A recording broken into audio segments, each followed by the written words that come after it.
to the 88th episode of the New Ventures podcast. I'm your host, Sanjoy Sanyal, the founder of Regain Paradise, a boutique climate finance firm and a visiting fellow at the Cambridge Judge Business School. Along with my co-host, Professor Jaideep Prabhu, we try and understand the links between climate change and food security in these series of conversations. Hi, I'm Jaideep Prabhu. I'm a professor of marketing at the Cambridge Judge Business School. My area of interest is innovation, and more specifically, frugal innovation, how to do more and better with less. And it's through that interest that I have become involved with work on food security and innovation in that space. I'm delighted to be on this podcast. Our guest for today is Dr. Sophie Attwood, a behavioral scientist and a thought leader on sustainable food and health choices. She holds master's and doctorate degrees from the University of Cambridge, so she is really a special guest. Welcome to the podcast, Sophie. Thank you very much for having me. I think we jump right in and ask you about what it was like being at Cambridge. It was hard work. I don't know whether you'll speak to anyone who says anything different. I was in Cambridge for just under 5 years. So I did a master's degree in public health and then went on to do a PhD. And I was looking at the behavioural psychology of physical activity and how we can get people to exercise more, and specifically social inequalities in activity and kind of how to understand and measure those. So a long journey, but an interesting one nonetheless. Which college were you at and what was that like? I was at Homerton. So I think Cambridge tries to place people in colleges that are relatively near their departments. And I was based in the hospital in Addenbrooke's Hospital in Cambridge. So it's up in one side of the city. It was okay. It was a lot more time kind of in the department and getting the work done, really. So not very much rest time when you do a PhD here at Cambridge. And was your choice of subject linked to some personal sort of preferences and values to do with climate and food? So I started off originally studying psychology, and I'd always had a big interest in that. And when I was studying psychology, I found I was really quite interested in the mind-body link and how the physical affects the mental and vice versa. And I had gone to Leeds University for my undergrad. They have a really good biopsychology department, so I kind of had sparked my interest. That carried on through really, and I was quite interested in diet, behaviour, nutrition, the psychology of appetite, and then I went on to study public health nutrition generally. And then when I was studying nutrition and kind of got the PhD opportunity at Cambridge, I had the option of either studying things to do with diet or things to do with activity. And I eventually ended up opting for the activity side just because it's a lot easier to measure than diet. So it can be quite a nightmare if you want to study diet because everybody eats so many different and varied things that it's a challenge. So I ended up specializing in physical activity originally. Which was a really interesting topic because I think going into that really made me understand how much of a big factor that is on our health and general well-being.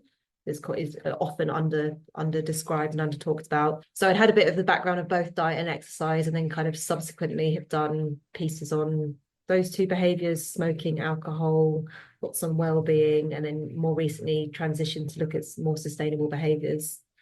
There's such an intimate relationship, isn't there, between food and exercise and activity and health, including mental health.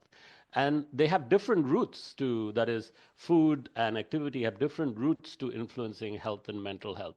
Did you want to just quickly perhaps reflect on that? Well, the nice thing about behavioural psychology is it gives you a framework for how to understand behaviour. So once you learn the basics of kind of the different theories we use in the behavioural domain and the different methods and techniques, you can actually apply them to all the different behaviours. So they're all multi-caused, so all the behaviours. So you can really have a look at lots of different threads and angles depending on what you're interested in or what you think has the biggest impact on the behaviour. But the way that you do that, if you study behavioural psychology, is always a similar approach, similar kind of sets of steps. So it's been quite a useful tool actually to be able to transition between looking at all these different behaviours. It's really enabled me to kind of take the same learning and apply it across the spectrum, which I've enjoyed. I stay actually very close to Addenbrooke's, worked while you were here in Cambridge. But I'm also very interested in the work that you did in after Cambridge, your working life. In particular, you worked with WRI, an organization I worked for 11 years actually, but we never overlapped, right? Because I worked in Asia and Africa. But if you can tell us a little bit about your life after Cambridge. Yeah, I kind of decided after the PhD that maybe academia wasn't right for me, which may be something I'll change my mind about later. I think quite a lot of people who study PhDs come to that conclusion at the end of the process because it's quite grueling. And so I went in and spent a couple of years working in the private healthcare sector, which was quite interesting because it was taking all these skills I'd learned in the academic context and trying to apply them in the real world, which is an interesting thing to do because a lot of the checks and balances and safety nets you have in academia, you have to be very careful and very rigorous. You do have to kind of take off a few of those in order that you can make your techniques much more flexible. So that was quite an interesting challenge coming straight out of the PhD to be able to work out what I could retain, what I could give up, and how to do that. And then I went after that to go work for a startup company for a while, which is again a whole different set of challenges, a very different type of work and type of working environment, and then subsequently transitioned into WRI, originally on a short contract that was a kind of temporary contract to look at vegetarian food choices, which I thought sounded quite interesting because I've been a vegetarian all my life and had always had quite a lot of, I guess, kind of negative feedback from people. It didn't used to be quite as popular as it was back in kind of like the 90s. So I kind of spent a lot of my life talking to people about vegetarianism, being vegetarian. And then this job came up and I kind of thought, oh, I didn't realize it had an impact on the climate. Let me go and see what this is about. Got the role at WRI and then ended up staying for 6 years to work on plant-based diets and food waste and a range of other behaviors as well. So none of it was planned. It's funny, I don't associate immediately the WRI with food and issues like that, but presumably they do have an important thread of work on those issues. What's the link between WRI and food? And they have a sustainable diets team. Food has a massive impact on the climate. It's one of the big behaviours that we worry about, the greenhouse gas emissions, and it's specifically within the food system. Obviously, lots of different products have different emissions profiles, but the big one is beef production. So this has some of the highest greenhouse gas emissions of all the food types. So the big goal of the work is to look at how we get people to reduce the amount of ruminant meat, beef and lamb, that they're eating, and kind of working with different aspects of the food system, different parts of the food industry to try to get that change to happen. Obviously, in climate, there's loads of different behaviours that are important, but when it comes down to kind of thinking about sustainable lifestyles and behaviour, that's one of the really big ones to consider. Sophie, the link between food waste and climate is a really interesting and important one. What are your thoughts on that? Many thoughts on that. About a third of all the food that we produce is currently directly lost or wasted, which is a pretty staggering statistic in and of itself. And if you're someone that's worried about kind of human welfare, human health, and just equality, that should be enough in and of itself. But that wasted food also has an enormous environmental footprint. It's a huge contributor to many greenhouse gases, including methane, which is one of the most potent. That food waste happens all along the food supply chain, from the farm to the fork. About 17% of it, so a substantial proportion, actually happens with the end consumer. Lots of people think food waste and they think what's getting wasted on the farms or what the supermarkets are doing kind of in their supply chain. When you think of these dumpsters full of products, actually a really big proportion of this is happening in our own homes. 60% of that 17% is actually in the household, people buying food that they don't end up consuming and it kind of goes into the bin. So that's been a problem for many years, and it's one that has been tackled in many different ways, but it's a really tricky problem to fix. So it's a growing problem still. It's a problem everywhere globally as well. So it's not just a rich country problem, it's actually high in many global regions. So for that reason, I've kind of pivoted the last few years to focus on that. Differences between the developed and developing world. My understanding is they both have a large amount of food waste, but where it happens differs. That in the West, it's more towards the consumer end, but in the developing world where you don't have the cold chains and so on, it's earlier on in the supply chain. Is that correct? That's kind of a variation of correct. So it happens, there's a lot of food waste happens at the consumer end everywhere. So it's not just kind of in poorer countries, people are being super careful with the food they buy. That's not what's happening. It gets wasted everywhere with the end consumer. It's just there's also supply chain waste in more supply chain waste in lower middle income countries. I think one of the kind of slightly bigger issues in lower and middle income countries is ensuring people have correct storage facilities and maintaining kind of cold chain for the product so they can stay good quality. So I think end consumers, and sometimes in lower and middle income countries, when they do they go shopping, the products they're supplied with, they've had kind of often worse quality, so they'll go off quicker, and that like one of the reasons why waste stays high with the consumers across all countries. But yeah. I mean, just to get the numbers right, 1/3 of food is wasted.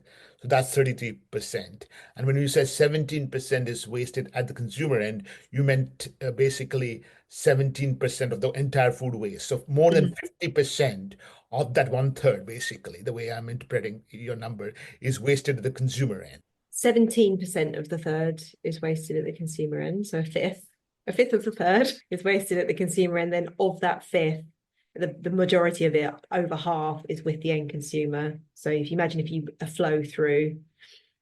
Okay, that helps in framing that. And just to pick up on Jaideep's question, you have done some numbers about the amount of food wasted by an individual household in both the Western countries and the developing countries. Yeah, something around about 76 kilos, might be slightly more nowadays. So I can't remember when those statistics are from, in developed countries like Europe and North America. And actually in some more developing lower and middle income countries, that value goes up to 90 kilos. There's many reasons why, and it varies globally. But I think the kind of key point to say is this isn't just a developed affluent country problem. It's a problem that's happening everywhere. So it needs tackling everywhere. So that's 76 or 90 kilos per household per year? No, per person per year. Per person. Yeah, per capita. There's a large amount of food waste. I think the kind of take home is a substantial amount of food wasted, way more than needs to be wasted ever. And a large majority of that food is edible.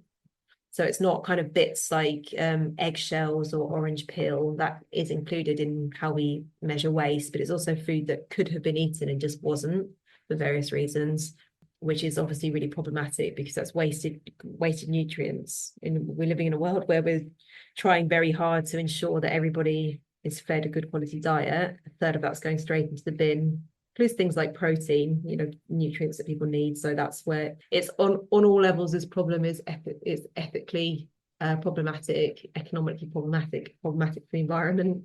So it's one that we do really need to tackle.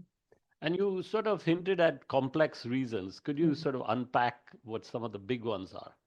When we talk about the consumer side and the behavioral psychology, we quite often reference something called the squander sequence, which is the kind of sequence of people's kind of food-related behaviours, and waste happens all along this. And the reason why we use the sequence, I'll talk about it in a sec, is because when a lot of behaviours, when you think about them, are kind of single unitary behaviours. So you're trying to get somebody to stop using the car and walk, or you're trying to get somebody to, cut fat out of their diet. Food waste is multiple behaviours across the squander sequence. So it starts at trying to teach people how to plan the food they're purchasing.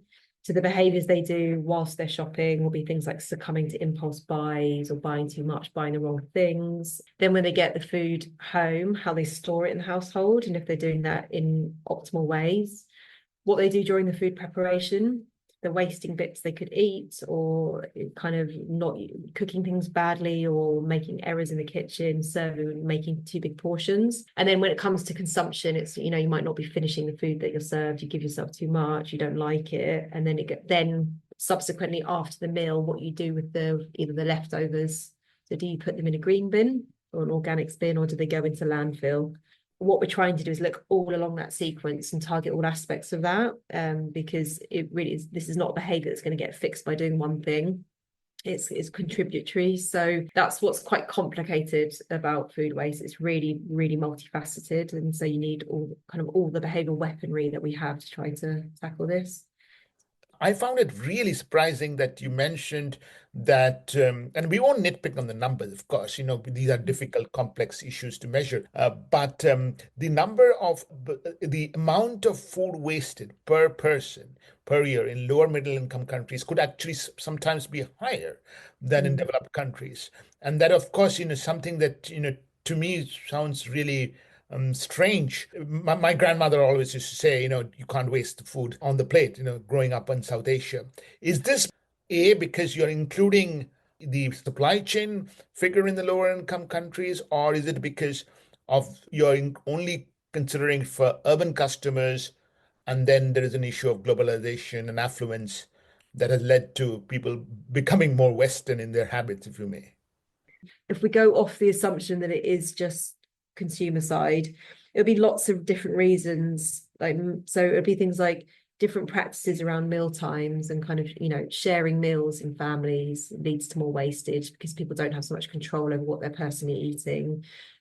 Might be that, again, poor quality products are supplied, and because there's less, the infrastructure around food and retail is not in place, so the products go off. There may not be kind of refrigeration or storage. Hot countries have an issue because of the heat as well, so foods will decompose quicker. Cultural norms around portion sizing, around hospitality, some just completely different practices around food. Also in developed countries, when you eat out, so it's generally where companies are producing food, they've usually made quite big efforts to minimize waste because it's a cost to them. So there'll be probably lower waste when you consume a meal that's produced by a company. You eat out more, you may waste more food than in the home because you're eating out, but the actual production of the food will be possibly done more carefully than your average home cook who hasn't been trained in skills around kind of how to use all aspects of the might buy too much, etc. So lots of reasons, lots of reasons why. So then, could we get into the arsenal? What are your tools to combat food waste, and where do you intervene, and so on? Traditionally, what tends to happen is there's been campaigns around food waste. You've probably seen a few of these. There's one in the UK called Love Food, Hate Waste. There's lots, you may have seen that one. I'm sure there's, all around the world, there's food waste campaigns. These are generally focused on trying to teach people the right sets of, make them aware of the problem and that, in fact, it's an important problem. And then trying to teach people the skills they need to kind of reduce waste along that squander sequence. So kind of how they can plan meals, how they might consider portion sizes, how you weigh food, etc. That's had some success, but limited because it only accounts for a portion of the problem. And kind of even if people are very skilled and very motivated, they may not be able to make massive changes because of structural limitations around them. So more recently, we've started to think about tackling the problem in the context of a framework that's been featured quite heavily in the literature. It's called the Motivation, Opportunity, Ability, or MOA framework. And what that basically is saying is that food waste behaviour is a product of the degree of motivation that somebody has to target their problem. And that's made up of your awareness of how important food waste is. It's a big problem. Your attitude towards it, so whether or not you feel that it's something that you want to do, it's important to you personally. And then the social norms around you, around eating and food prep, and if there's social norms around consuming leftovers or when you think food's about to go off, those things play quite an important role. And then we can think about the opportunities that people have. This is kind of what I was saying about, is the food available to you high quality or low quality? What's the packaging like? What's the storage infrastructure? Do you live near a supermarket? All these things can influence the type of food that you buy. I think in that category, we have time and schedule. So your broader lifestyle. You're someone that eats out a lot, if you have a lot of time to dedicate to kind of food related practices in the home. Technology, there's lots of apps now. There's also lots of things like smart packaging coming through, lots of innovations. You've probably seen a few like pills and wraps that you can place on food that keep it fresh for longer. And I think the other part of opportunity is your kind of infrastructure, and that will be things like, is there a green, do you have curbside pickup for your green waste, etc.? So what's the structures around you? And then lastly, we can think about ability, which consists of people's skills. So do you know how to meal plan? Do you know how to cook? And do you know how to store things? And can we teach you that? And what else is in there? Skills and ability. So I think it's your personal capability to do the actions. It might be knowledge, actually. No, the ability is made up of skills and knowledge. Yeah, your knowledge basically of how to do the things. So how to do things and can you enact them, basically. That's really comprehensive. And I can see how with each of them, with motivation, opportunity, and ability, you have a number of things that you can do as an intervention. But are we sort of swimming against the tide? Because when you were talking about the reasons earlier, it struck me that maybe some of this is just evolutionary, a tendency to hoard food, a very innate drive to hoard food. And if food is plentiful and relatively cheap, we just hoard it and then waste it, of course, because it's perishable. I mean, would it have to be something structural, like, real scarcity, which would drive prices up? But then, of course, that creates social unrest. I don't know if you've had any thoughts on that. I think my bigger kind of sense in reading across the literature on this is it's more about it's a very low priority behaviour for people. Food is a comparatively low household expense compared to what it used to be. So it's going up, obviously, price of food. Everyone's seen that in the news. There's been lots of coverage on cost of food. However, comparatively, it makes up a relatively small proportion of household budgets, so under 10%. And we don't place a massive amount of value on food. So some of the foods that are most commonly wasted are grains, fresh vegetable, fresh salads, and dairy products, things we consume very commonly. You probably don't even think about, when you drink half a cup of coffee and you throw away the milk at the bottom of the coffee cup, that's a massive contributor to food waste. So I think it's partly that food is comparatively cheap and it's not a huge priority, a huge value that we to kind of save food in certain ways. Portion size are a lot bigger than they used to.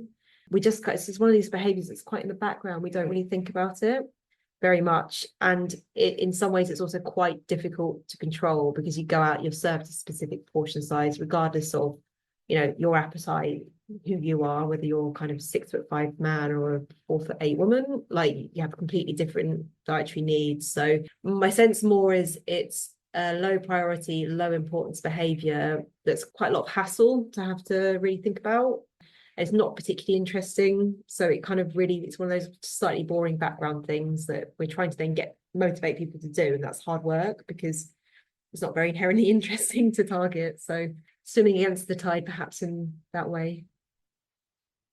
No, thanks for that, Sophie. And, now just sort of digging a little deeper, when you try to intervene at these different stages and you try either to influence people's motivation or the opportunities they have to reduce their food waste or improve their ability to combat this, how do you design messages? And given that different people might, be motivated by different things and may have different levels of ability or opportunity, how do you plan for that? How do you organize as a policymaker?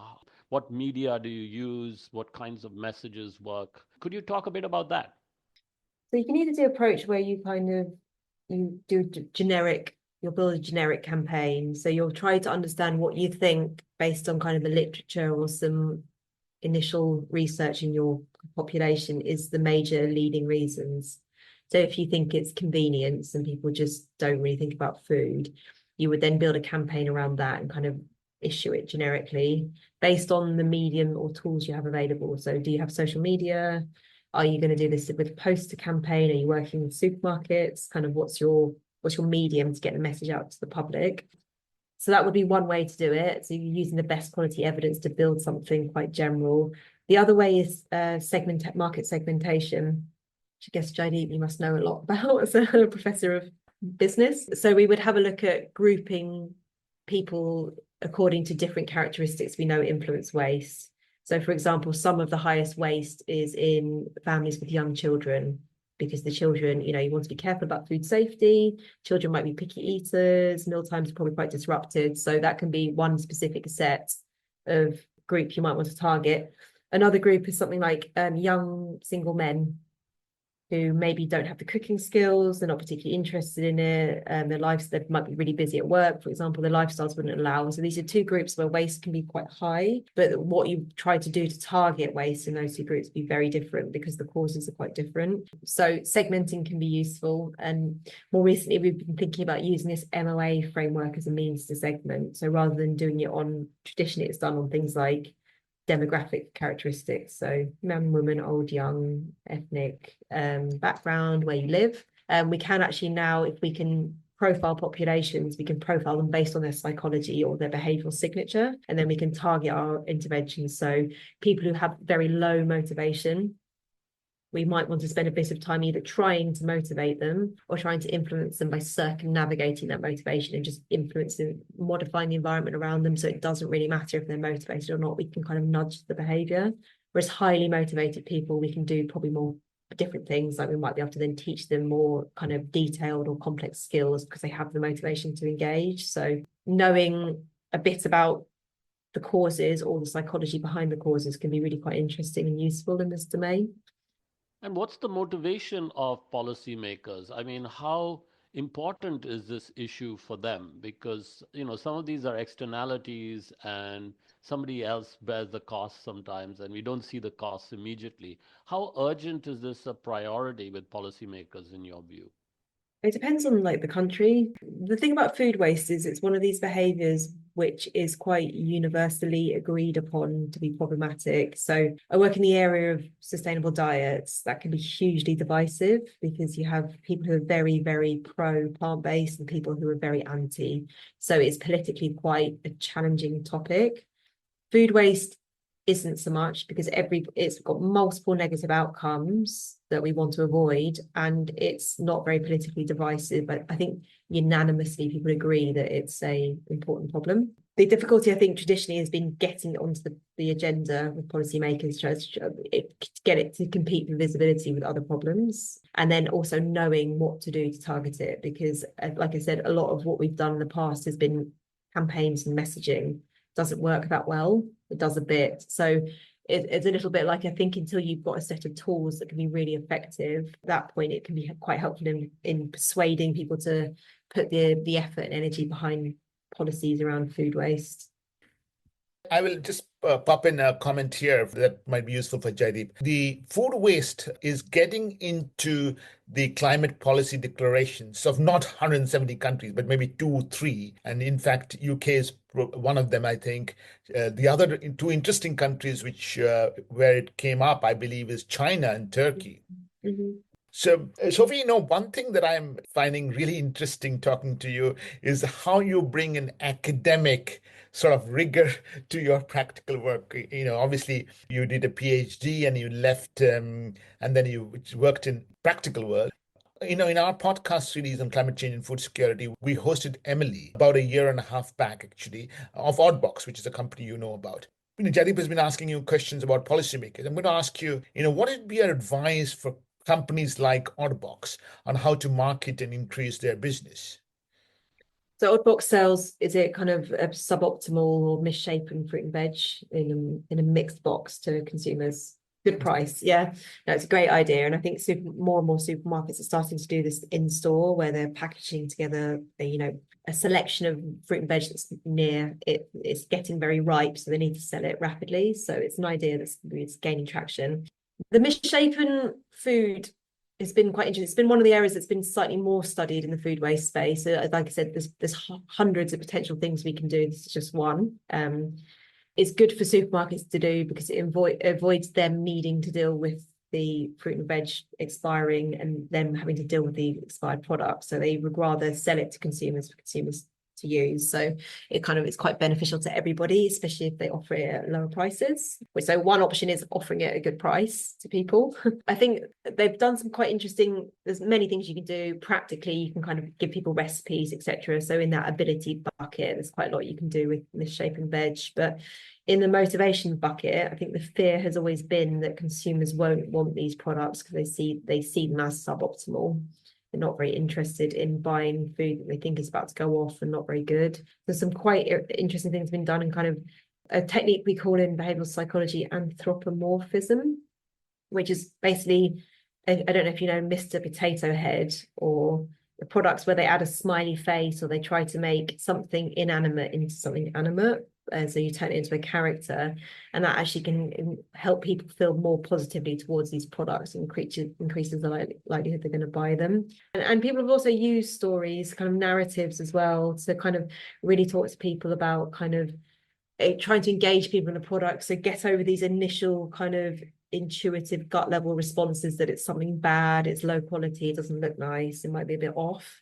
You need to get underneath that to try to really explain that these products have a character, or they have a story, or there's something interesting about them. They may be ugly, but they're still valuable. So there's different ways we can try to get beyond consumers' initial perceptions that it's not a good product, and kind of try to sell the products that way.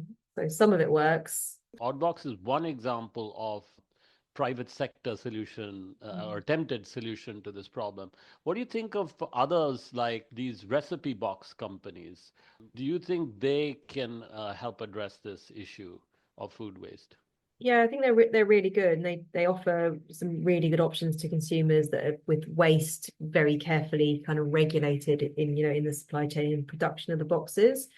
So I think it's really great that companies who are providing food are doing more.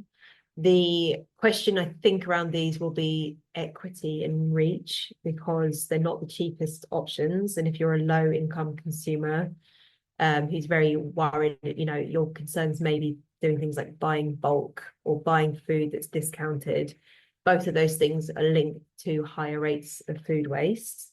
So whether or not you're going to be the customer who's able to access things like meal kits and meal plans, I'm not sure. However, there is some evidence that lower income consumers are more thrifty and use more of the food that they buy. So again, there's some quite complex interactions, but for a certain subset of consumers, potentially some of the high risk cohorts as well, like kind of young male consumers, these might be a good option. Again, it's this squander sequence thing where we have all the steps, and then we have the MOA. So you can imagine those mapping together. So we have motivation, opportunity, and ability at planning, at shopping, at purchasing. So this can, if you think about different pathways through, this will tackle a couple of them nicely. Really, all efforts are welcome at this stage. Actually, I was going to ask what the role of retailers is, because I think, we're leading up to the point where conversation where the retailers are the sort of elephant in the room, because they are very powerful. They can play a outsized role and in fact, they can play a positive role, but they might also be a big reason for the problem in the first place. Because the reason why we have Oddbox as a solution is because retailers in some way have told us or taught us to expect strawberries throughout the year, or these perfectly shaped tomatoes. Sophie, what are your thoughts on the role of retailers? I've actually been really impressed by a lot of what the retailers have done on food waste in the supply chain. So they've been incredibly active stakeholders in the food waste space, and generally have worked very hard because this is an issue that consumers care about, and because it's profitable for them to cut waste. So there's been a lot has been done over the last kind of 10 or so years in that domain. Where more work needs to be done and is questionable as to whether it will get done is the role of the retailer in influencing consumer behaviour of the products they purchase. We commonly see that as kind of scope 3 emissions from the food. So once you've bought the food and it goes into the household, at that point the retailers generally, I think, would consider that not their responsibility anymore. However, if there's been aggressive sales promotions, lots of buy one get one free, bulk purchases, etc., that encourages consumers to over purchase, or packaging is damaged or not great quality, so the food kind of expires quicker, or there's certain different types of promotions, many practices that happen in store can have an influence on this consumer squander sequence. So the question is what role the retailers can and should play at that point, and kind of whose responsibility it is. My understanding is that it's currently seen as the consumer's responsibility to what they do with the food products once it gets home, and retailers will engage in that as long as it's kind of with brand and seen as a positive. So they'll help facilitate consumers, teach skills, they'll raise awareness. Very much more intrusive interventions into kind of how people manage and buy their products, and perhaps less popular. Although some retailers, I've seen some in the US, are doing things like adding in online stores, adding in tools into the basket, which can help you double check if you've already pre-added products, and prompts and nudges and kind of pop-ups, and do things like if you buy a product that's near expiry, it might pop up a recipe suggestion for you. So really more facilitatory things I think supermarkets are considering, because they see it as a value add for consumers and possibly helpful. But whether or not retailers are ever going to take the stance of trying to get consumers to purchase less, so stop over purchasing of food, it would seem to go against their business model. But saying that, quite a lot of the supermarkets are doing quite forward thinking things because it's such a problem. So who knows? Some years ago, probably this was before COVID, a colleague of mine and I, we did some research into this, and we interviewed several retailers. And what we heard from them was that, they live in terror of us going into their stores and finding empty shelves and then crossing the road and going to the competitor. Mm-hmm. So there's almost a pressure in the whole business model to overstock rather than understock. So they put pressure on higher up in the supply chain and then overstock the shelves, and then because it's perishable, they over promote it, and then we as consumers overbuy, and then Yeah, there are some options they have though in this space, which is doing things like selectively promoting frozen or tinned produce. So certain produce has a lot longer shelf life and it can tolerate our busy schedules. Or if you buy a bag of fresh spinach and you work late a couple of nights, you go out for dinner, you cook something else, etc. You may get takeout. That spinach will rot inside the bottom of your fridge, and that will be that. Whereas if you bought that product in frozen, you could be busy for the next 6 months and the product would stay good in the freezer. So kind of offering different product and selectively promoting products with longer shelf life is a really important things that retailers can do. Other things like offering loose items rather than multi-packs, so you can choose the exact number of carrots you need rather than being given 10 in a pack that you're not going to eat. Offering different size products, so milk in smaller bottles. So there is a range of options that the retailers have. And many of them they have done and trialed, but whether or not they've done and trialed that and then looked at the impact downstream on waste in the household, I'm not sure, because it's possibly seen as an overextension. And again, it's really hard to measure. So that's a bit of a research gap in terms of, we know these things can influence purchase habits. Whether they influence waste habits is still a bit of an open question mark. You brought up this point about demographic and the single male demography as one important segment to target. In that context, I worry a little bit about food delivery apps. And I just feel that it's probably a little easier, less heavy on your conscience, right, to binge something which you haven't cooked. Is there any reason I should be worried, or it's probably not? I think I haven't seen any explicit research on that, although it possibly does exist. I might think of it differently in that you've maybe spent more money on that meal, so you might be more willing to try to preserve it. I think where the sustainability crossover with meal delivery has tended to focus more has always been on the transportation and packaging, which again is probably the wrong thing to think about, because waste will have a significantly higher greenhouse gas emission footprint than the packaging. So, and obviously health. So I think the research tends to show that higher amount of food delivery, less healthy the diet, and more packaging. I think the food waste statistics are a little bit less well publicized at this stage. Again, because it's just very hard to measure what people are doing. A lot of this relies on people self-reporting. People just, even if I say to you, what was the last food you wasted, you probably can't even tell me. I mean, I've been working in this area for 3 years and I can't even remember the last thing I wasted. So it's a really difficult behavior, because you just don't think about it. So measuring it's hard.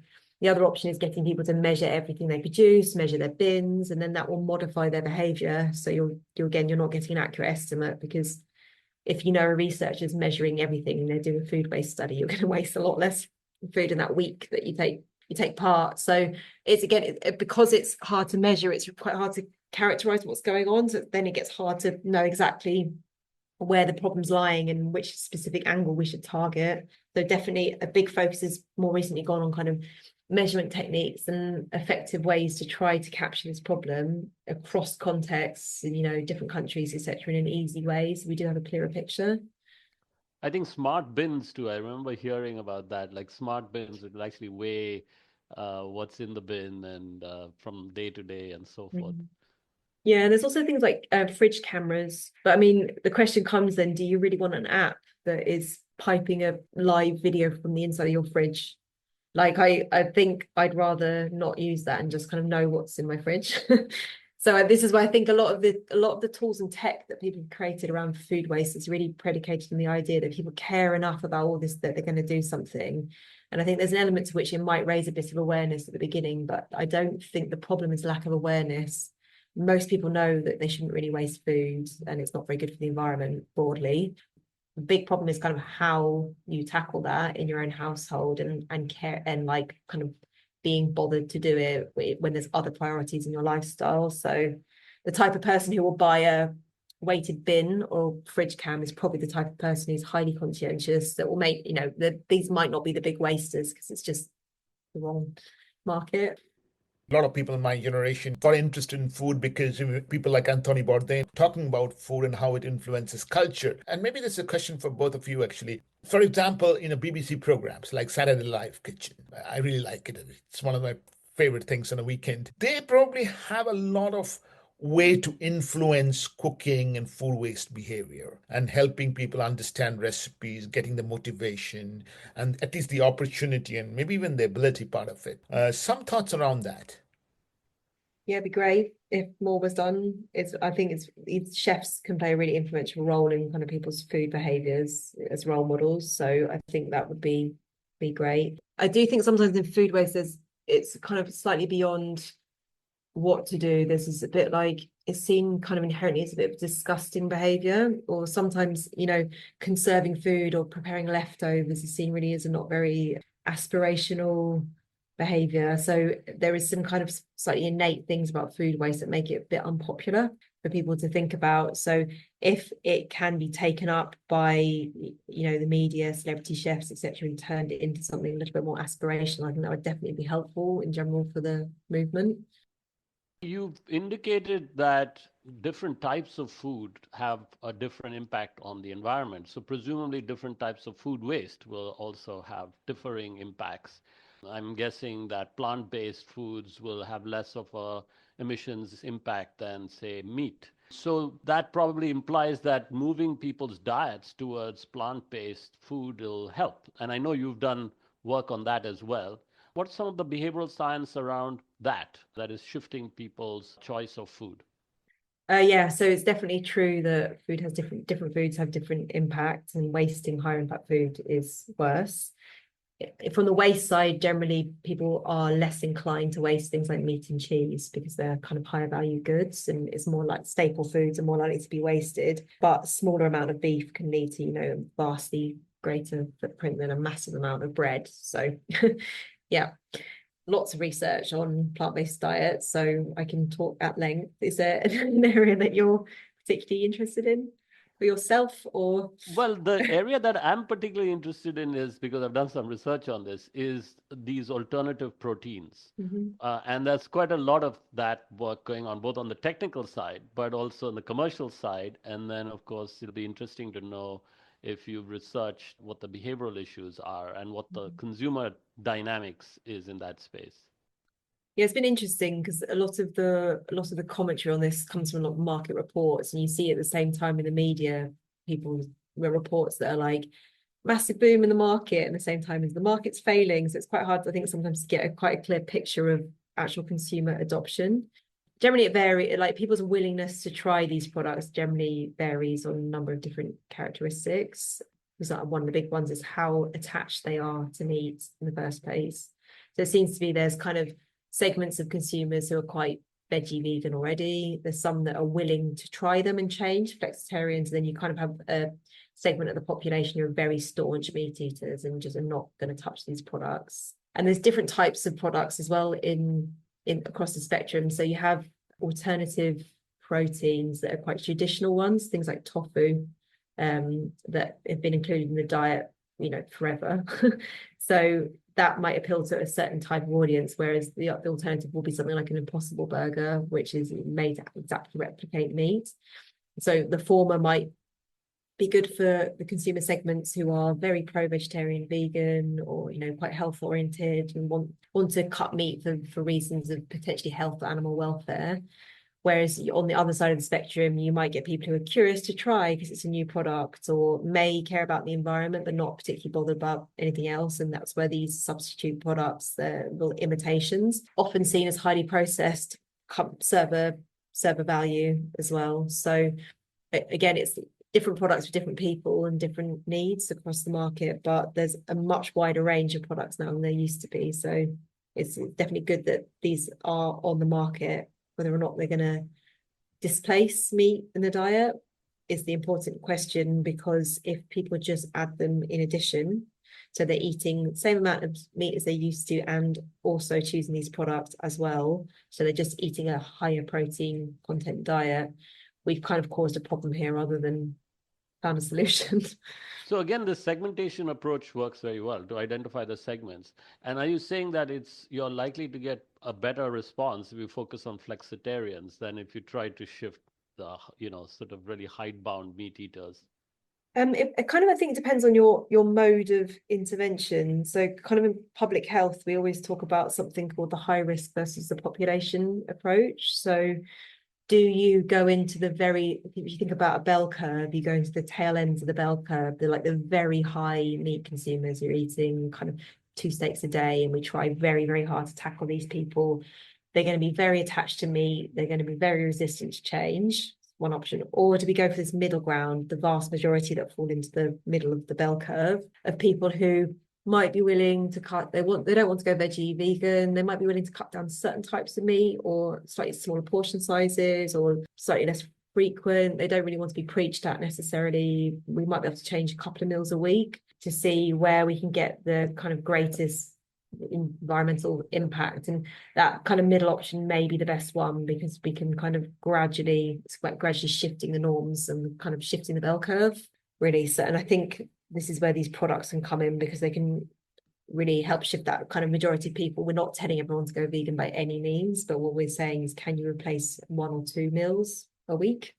I have so many questions to ask, but I'll just ask one final one and hand it over to Sanjoy, which is, do you see coordination or collaboration between the policymakers in this space and the companies that are innovating? Do they have any kind of coordination in terms of how they do their targeting of messages and so on? Have you seen any such campaigns? I think there's been kind of government funding, innovation funding put towards helping kind of businesses with creating these products. I don't think I've seen any policy funded research on positioning of these products. It's possibly more seen as a responsibility of the particular brand, and different brands are choosing to do different things with their products. So some are going really down the route of kind of overemphasizing clean, non-processed, which kind of really push back against the ultra processed argument that's been leveled against these products, whereas others are kind of going down the route of selling themselves as meaty, barbecue, all the kind of meaty words. So they're probably speaking to different audiences. So I think it partly will be, there isn't a single recommended approach to messaging with these products. And it's down to really what your product is and who you're trying to appeal to.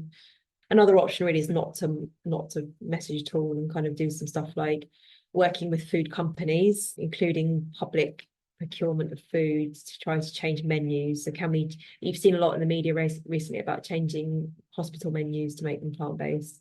So there's things you can do, like just modifying recipes. So can you make lasagna with half the meat taken out and vegetable protein added in? Or, can you make entirely vegetarian options? Not necessarily shout about the fact it's veggie, but just offer people a tasty meal that's vegetarian and kind of not even emphasize the difference. These all work. They're all kind of tools in the behavioural toolbox for the dietary transition.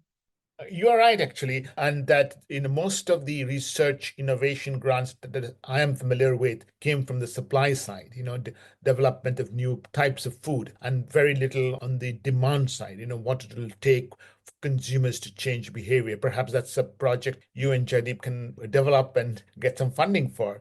But I'm going to go back to the question about segments, and it's not so much about the bell curve sort of addressing the middle.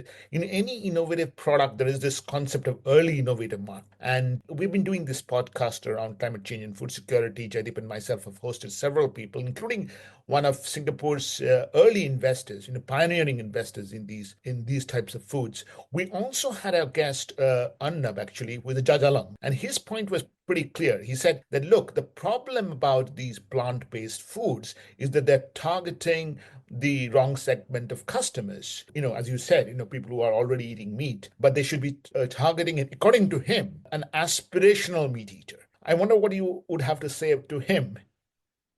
This might speak to kind of dietary transitions. So we've done kind of previously quite a lot of work focusing on China and having a look at kind of how to transition markets that don't have a very entrenched meat culture, beef culture, to alternative proteins, because kind of the Asian diet obviously differs considerably from the American diets, and there's a very, very high consumption of beef in the US. So trying to focus on changing a population where meat is already a really normal, really entrenched part of the diet, and then working with other areas where it's just not the case. I mean, kind of in India has a very high plant-based content in the diet. So the level of beef consumption is completely different to North America. So you will need different types of products to target the different markets. And I think one argument has been, can you, in a kind of, as countries get wealthier and the diets transition, can you try to leapfrog that part where they go from poorer plant-based diets to then introducing more animal protein, to then transitioning off animal protein and out into alternative protein? Can we leapfrog that somehow? Lots and lots of questions and queries and difficulties and challenges and opportunities in that space. So it's a big topic. Sophie, people don't necessarily perceive plant-based food as nutritious. They sometimes maybe even perceive it as ultra-processed. Maybe that is an important topic to talk about. Yeah, it's been a bit difficult because it's kind of almost like, because these products are new, I think people are judging them to a higher set of standards, whereas the kind of incumbent product of meat isn't really held up to quite the same level of scrutiny. So kind of there's been obviously a lot of critique of some of the plant-based products being highly processed, like burgers and nuggets. Yeah, I haven't kind of seen the same critique leveled at meat, and that's been part of the diet for many years and responsible, in no small part, to the obesity crisis. So there seems to be a kind of different playing field for the two products because these are new entries, one reason or another. So that can be problematic. However, some of these products, when you actually, what many of the reviews that have analysed the health profile of the products are beginning to show is that the plant-based options often have more salt, but they generally are lower in saturated fat, and kind of protein levels can be equivalent. So whether, let's balance out the nutritional characteristics, because there's no strong evidence they're worse for your health, basically. I think the thing is, because they're considered not natural by many people, that's quite problematic. So a lot of people don't want to try them because they think they're weird lab grown manufactured products, which they're not a kind of countryside ideal thing that you've pulled from the ground that still has mud on them, etc., like you might think of as in terms of carrots. But arguably kind of modern livestock production is also not natural in any way. And I think that people have selectively kind of have a selective naturalistic fallacy against these new products because they're seen as highly technical, highly processed, but that fallacy isn't playing in the same way as it probably should for meat products, which is quite interesting because we eat way more meat than we have ever done historically. Very strong links between that meat consumption, health, a number of health conditions, as well as the climate argument, as well as the animal welfare argument. There's also kind of more recently been links to things like pandemic risk, antimicrobial resistance, etc. So meat is not a non-problematic food, and things like kind of food poisoning as well. And meat's quite high, one of the major contributors. So it's just quite interesting that the naturalistic fallacy really has been spoken about a lot more in terms of these plant-based products, because I think they're newer and unfamiliar to many consumers, whereas actually similar levels of processing in other parts of the food system is not really mentioned. So that's definitely something that these products just they're coming in at a different level of the market and will need to get marketed kind of in, because probably have to get over this familiarity kind of issue first before they can really start to be scaled. So it may take a while, and we don't have that much time. We don't have much time. We don't have much time for this podcast anymore. We've come to the end of the podcast. I think I'll just use the word Jaideep said. We have so many questions. It's been wonderful speaking to you. Do you have any question for us? Just be very interested to hear kind of what you guys are doing in the sustainable food or sustainable behavior space, and if there's certain insights that from your work that you think are things that people like me should be focusing on. Well, actually, I'm working with your former colleagues from the MRC on a big project looking at food and health. We haven't explicitly looked at food waste, but there is an element of sustainability as well, looking at food and the link with health and sustainability. And we're looking at this in one city, in Birmingham. Mm-hmm. So I spend a lot of time thinking about the food and health link. And talking to you, I've been thinking about, it's already complex enough thinking about food and health. And then if you add food, health, food waste, that's another sort of level of complexity. But, all this is so interesting and so important that my own research is sort of increasingly in just in the food sector alone. And my own interest is very much on how can innovation help address this problem. Mm-hmm. Of course, sometimes innovation could make it even more complex, like when you have these food delivery apps and so on, it adds another level of complexity. But yeah, that's my sort of interest in this topic. Interesting. And if people want to get in touch with you, how should they? LinkedIn, I'm always happy to kind of discuss anything if you reach out to me there, or you can find my details on my website. So it's www.behaviouglobal.com, and you can read about some of the areas I work on. There's work I've published there on various topic areas around behavioural science for diets, food waste, and health in general. So probably lots of content there if listeners are interested to learn more about the topic as well. With that, thank you very much, Sophie. It was wonderful speaking to you. No, thank you for inviting me. Great talking to you.